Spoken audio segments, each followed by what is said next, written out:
కూర్చుందును నీ సన్నిధిలో దేవా ప్రతిదినం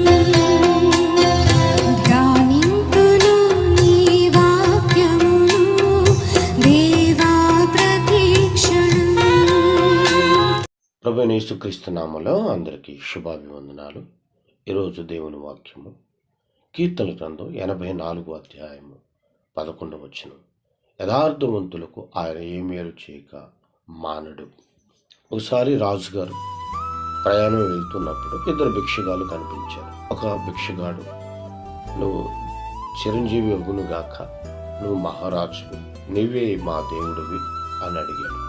రాజుగారు ముచ్చటపడి, నీకేం కావాలి అని అడిగినప్పుడు, రాజా నాకు ఆహారం కావాలని అడిగాడు. మరొక భిక్షగాని దగ్గరికి వెళ్ళినప్పుడు, రాజా దేవుడు నిన్ను దీవించునుగాక అని పలికాడు. రాజుగారికి కోపం వచ్చింది. నేనే దేవుణ్ణి కదా, ఈ రాజ్యానికి నేనే రాజును కదా. కోపగించుకొని అతనికి ఏమీ ఇవ్వలేదు. మరొకసారి అలాగే వచ్చినప్పుడు మొదటి భిక్షగాడు అదేవిధంగా మరలా రాజుగారు అతనికి ఆహారాన్ని ఇచ్చాడు. మరొక భిక్షగాడు మరలా దేవుణ్ణి నమ్ముకున్నాడు కనుక అతనికి ఏమీ ఇవ్వకుండా వెళ్ళిపోయాడు. ఇలా కొంతకాలం జరుగుతున్న సందర్భంలో ఒకరోజు రాజుగారు, ఇతనికి రోజు ఆహారం దొరుకుతుంది, కానీ నీకు ఆహారం దొరకడం లేదు. కారణం ఏంటి అంటే, నీవు నన్ను గణపరచలేదు, పొగలేదు. దేవుడు నిన్ను ఎలా దీవిస్తాడో నేను చూస్తాను అనేసి అనుకుని వెళ్ళిపోయాడు.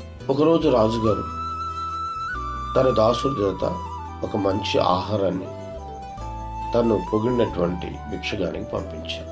కొంతకాలం అయిన తర్వాత రాజుగారు ఆ భిక్షగాలను చూడటానికి వెళ్ళినప్పుడు అందులో తను ఆహారం పంపించే భిక్షగాడు మాత్రమే ఉన్నాడు. మరొక భిక్షగాడు లేకపోవటం ఆశ్చర్యంగా చూసి, ఈ పక్కన ఉన్నటువంటి భిక్షగాడు కనిపించడం లేదు, ఎందుకు నువ్వు ఇంకా ఇక్కడే ఉన్నావు? నేను నీకు ఆహారాన్ని పంపించాను కదా, ఆ ఆహారాన్ని నువ్వు భుజించలేదా అని అడిగాడు. లేదు రాజా, అప్పటికే నేను ఆహారాన్ని భుజించాను కనుక ఆ ఆహారాన్ని నా పక్కన ఉన్నటువంటి భిక్షగాడు ఆకలితో ఉండగా ఒక ₹1/2 దాన్ని అమ్మివేశాను అని చెప్పాడు. నిజానికి రాజుగారు పంపించినటువంటి ఆహారము పొట్లంలో 10 బంగారము నాణ్యములను పెట్టి పంపించాడు.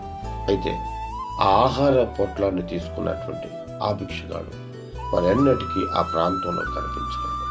చూసారా, దేవుడు యథార్థముగా ప్రవర్తించే వారికి ఏ మేలు చేయక మానడు. ఫిలిప్పీయులకు రాసిన పత్రిక 4వ అధ్యాయం 19వ వచనం. దేవుడు తన ఐశ్వర్యం చొప్పున క్రీస్తేసునందు మహిమలో మీ ప్రతి అవసరమును తీర్చును.